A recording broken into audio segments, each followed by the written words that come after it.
মানবতা? বড় বড় অফিসার একটা চাকরি দিয়ে মানবতা দেখায় না, আর ওর মতো মূর্খ রিস্কাল আসছে মানবতা দেখাইতে। দিয়ে দাও ওকে। নাও।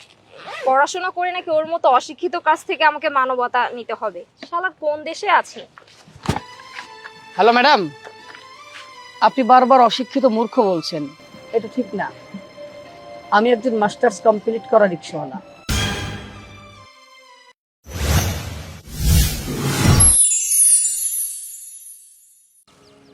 এই ইন্টারভিউটা যদি না টিকাতে পারো তাহলে প্রেম প্রীতি সব শেষ। কেন? প্রেম প্রীতি কি সব চাকরির মধ্যে? তো বেকার ছেলের কাছে বিয়ে দিবে আমার বাবা মা? দেয় কোনো বাবা মা? বাসা থেকে বিয়ের জন্য চাপ দিচ্ছে, ছেলে দেখতেছে। তো যাও, ঝুলে পড়ো। তেরা কথা ছাড়া তো কিছুই জানো না। একটা চাকরি ম্যানেজ করার তো যোগ্যতা নেই, আছে শুধু তেরা কথা। শুনো, যোগ্যতা থাকলেই এদেশে চাকরি পাওয়া যায় না। চাকরির ইন্টারভিউ তো আর কম দিলাম না। কোথাও ঘুষ, কোথাও মামা খালুর তদবির, ওগুলো কোনোটাই আমার নেই। যাও এবার মাথাটা ঠান্ডা করে ইন্টারভিউটা দিয়ে আসো। এই মামা দাঁড়াও দাঁড়াও, আমি এখানেই নেমে যাব। ঠিক আছে, আমিও নেমে যাব। তুমি নামবা মানে? ইন্টারভিউ দিতে যাবো না? হ্যাঁ যাব, হেঁটে যাব, আমার কাছে টাকা নাই।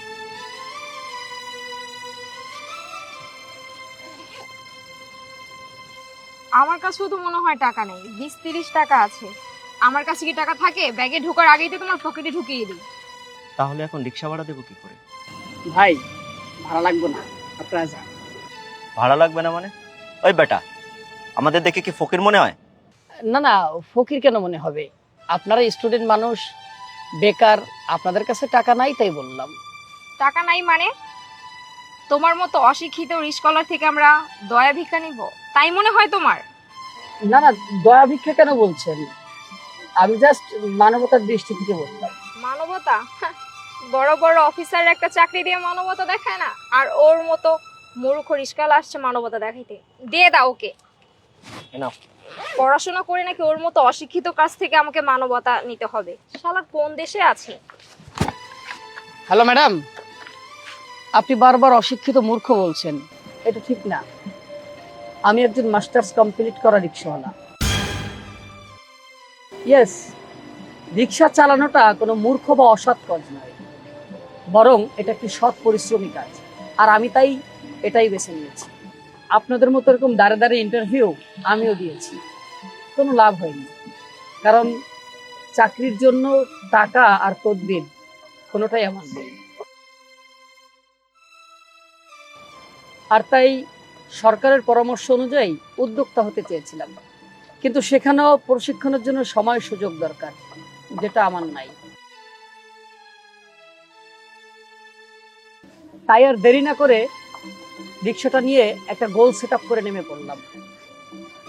বিনা পুঁজিতে আগামী 5 বছরে এই রিক্সা চালিয়ে ঢাকা শহরে বাড়ি করব ইনশাআল্লাহ। এবং আগামী 2 বছর পর আমাকে রিক্সা চালাতে হবে না। এতক্ষণ যা বলতেছিলেন ভালোই লাগতেছিল, তাই শুনতেছিলাম। কিন্তু মিয়া, এখন যা বলতেছেন আপনাকে আর আমার এখন আর সুস্থ মনে হচ্ছে না। মাত্র 5 বছর রিক্সা চালায় ঢাকা শহরে বাড়ি করবেন? তাহলে 30 বছর ধরে যারা রিক্সা চালায় তারা না খেয়ে থাকে কেন? একদিন ইনকাম না করলে তাদের চুলায় আগুন জ্বলে না। পাইছেন কই এসব? মাথা ঠিক আছে? জি, আমার মাথা ঠিকই আছে। ওনারা 30 বছরে পারেনি কারণ ওনারা সহজ সরল, দিন এনেছে দিন খেয়েছে। ওনাদের সঠিক কোনো প্ল্যানিং ছিল না। কিছু খাইছেন? নেশা টেশা করেন নাকি মিয়া? ইন্টারভিউ সময়টাই নষ্ট করে দিল। এই চলো তো, তোমার ইন্টারভিউতে দেরি হয়ে যাচ্ছে। যত সব। আমি চ্যালেঞ্জ করছি, 5 বছরের হিসাব যদি মিলিয়ে দিতে না পারি, তাহলে আপনাদের সময়ের ক্ষতিপূরণ স্বরূপ আপনারা যা বলবেন আমি তাই মেনে নিব। আর যদি মিলিয়ে দিতে পারি, তাহলে কথা দেন, শিক্ষার অহংকারে এভাবে কাউকে অশিক্ষিত মূর্খ বলবেন না। শিক্ষার ভারে মানুষ নুয়ে পড়ে, আর আপনার তো শিক্ষার ধারে মানবতার রশি কেটে দিচ্ছেন। পারলে বেকার না থেকে নিজেরাও প্ল্যানিংটা কাজে লাগিয়ে দেখতে পারেন। রাজি আছেন চ্যালেঞ্জে? রাজি।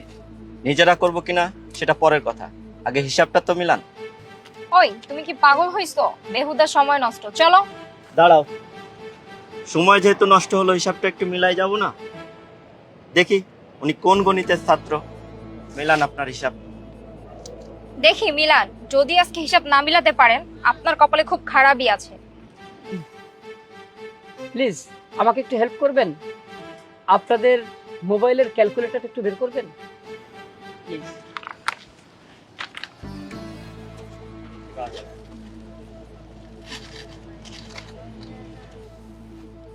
হ্যাঁ, এই যে রিক্সাটা দেখছেন, এটার দৈনন্দিন ভাড়া 200 থেকে 250 টাকা। প্রতিদিন একজন রিক্সাওয়ালাকে এই ভাড়াটা দিতে হয়, এবং একজন রিক্সাওয়ালার রোড খরচ চা পান বিড়ি সিগারেটে প্রায় 50 থেকে 100 টাকা, কারো কারো আরো বেশি। একজন রিক্সাওয়ালা কি পারে না কিছুটা খরচ কমিয়ে প্রতিদিন 50 টাকা কোনো এক জায়গায় বা মাটির ব্যাংকে জমাতে পারে কিনা? হ্যাঁ, তা সম্ভব। হ্যাঁ, মানে অনেকে তো বিড়ি সিগারেট হাবিজাবি খেয়ে 150 টাকা খরচ করেই। তাহলে ধরে নিন একজন রিক্সাওয়ালা প্রতিদিন 50 টাকা করে জমালো, গুণ দেন 30 দিনে কত হয়? 1500 টাকা। তাহলে এবার গুণ দেন 1500 গুণ 12, এক বছরে কত হয়? 18,000। তাহলে একজন রিক্সাওয়ালা তার জমানো এই এক বছরের 18,000 টাকা দিয়ে চাইলে এরকম একটা নর্মাল রিক্সার মালিক হতে পারে। অথচ দেখেন এমন অনেক রিক্সাওয়ালা আছে 30 বছর যাবত ভাড়ার রিক্সাই চালায়। তাহলে প্রথম বছর একজন রিক্সাওয়ালা একটা রিক্সার মালিক হয়ে গেল। এবার আসেন দ্বিতীয় বছরে। দ্বিতীয় বছরে একজন রিক্সাওয়ালা যখন একটা রিক্সার মালিক হয়ে যায়, তখন ম্যাক্সিমাম রিক্সাওয়ালারা অলস হয়ে যায়। তারা আর আগের মতো ভাড়া কাটে না, কারণ তাকে আর ভাড়াটা দিতে হয় না। কিন্তু যদি দ্বিতীয় বছরটা একজন রিক্সাওয়ালা একটু সিরিয়াস হয়ে বিগত বছরের মতো অন্যের রিক্সা মনে করে তার ভাড়ার 200 টাকা করে জমাতো, আর প্রথম বছরের 50 টাকা নিজের পেছনে প্রয়োজনে খরচ করত, তাহলে সেটা সম্ভব কিনা? প্রথম বছর যেহেতু সে এটা প্র্যাকটিস করেই আসছে, তাহলে দ্বিতীয় বছর ইজিলি সম্ভব কিনা? 100% সম্ভব। তাহলে এবার গুণ দেন 200 টাকা গুণ 30 দিনে, অর্থাৎ মাসে কত হয়? কত? 6000 টাকা। গুণ 12 দেন, এক বছরে কত হয়? 72,000 টাকা। দেখছেন, একজন রিক্সাওয়ালার দ্বিতীয় বছরে জমা 72,000 টাকা। অথচ আমাদের সমাজে এমন অনেক রিক্সাওয়ালা আছে 30 বছর ধরে রিক্সা চালায়, তারপরও তার ঘরে 5,000 টাকা জমা থাকে না। বাচ্চা কাচ্চা হওয়ার সময় সমিতিতে নাম লেখায়। যাই হোক, যে যে কাজ করে সে কিন্তু ওই কাজের পেশাদারিত্ব নিয়ে করে। দেখবেন একজন রিক্সাওয়ালা স্বপ্ন দেখে সে কয়েকটা রিক্সা কিনে একটা রিক্সার গ্যারেজ দিবে। তাহলে এই 72,000 টাকাও যদি আমরা চিন্তা করি 18,000 টাকা করে, তাহলে কয়টা রিক্সা হবে? 4টা রিক্সা। 4 18 72। তার মানে একজন রিক্সাওয়ালা দ্বিতীয় বছরে 5টা রিক্সার মালিক। এবার আসেন তৃতীয় বছর।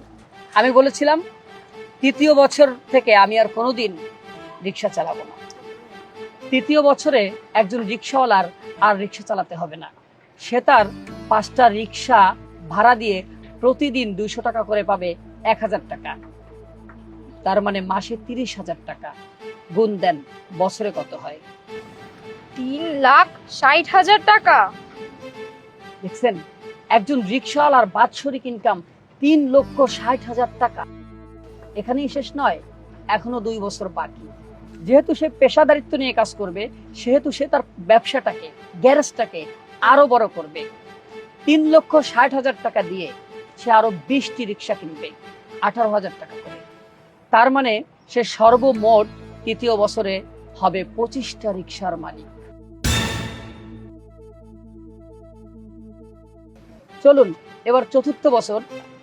একজন রিক্সাওয়ালা তার 25টা রিক্সা থেকে 200 টাকা করে প্রতিদিন পাবে, 5,000 টাকা।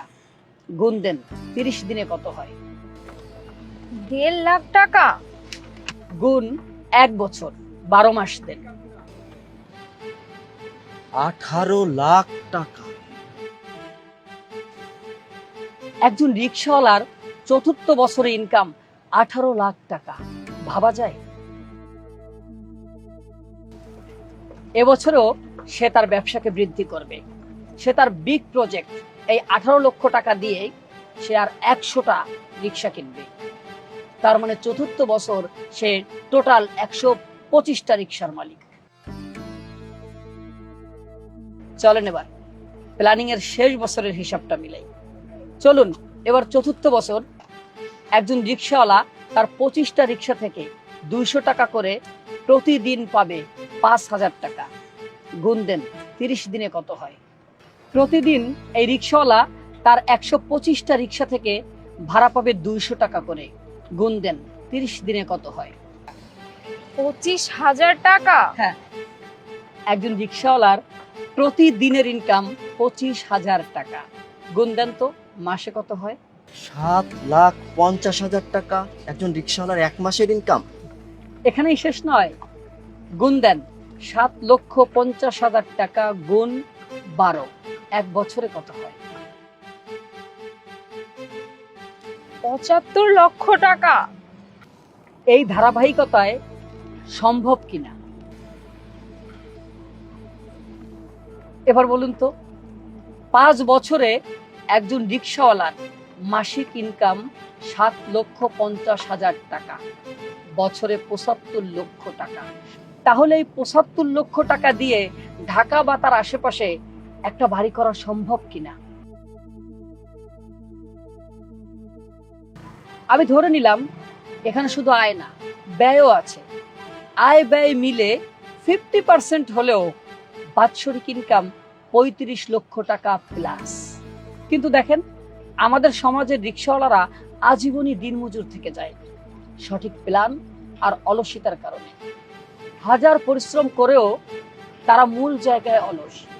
আর এজন্যই শুধু পরিশ্রমী ভাগ্যের চাবিকাঠি নয়, সুপরিকল্পিত পরিশ্রমী ভাগ্যের চাবিকাঠি। তাহলে আর পড়াশোনা করে কি লাভ, রিস্কালার বউ হওয়াই তো ভালো। আমি বলছি না ওনাকে রিক্সা চালাতে, আমার কাছে এটা বেটার মনে হয়েছে তাই আমি করছি। আপনারা আপনাদের পছন্দ মতো কোনো একটা কিছু করেন এবং সেটা একটা প্ল্যানিং করে করেন, কারণ প্ল্যানিং ফর সাকসেস।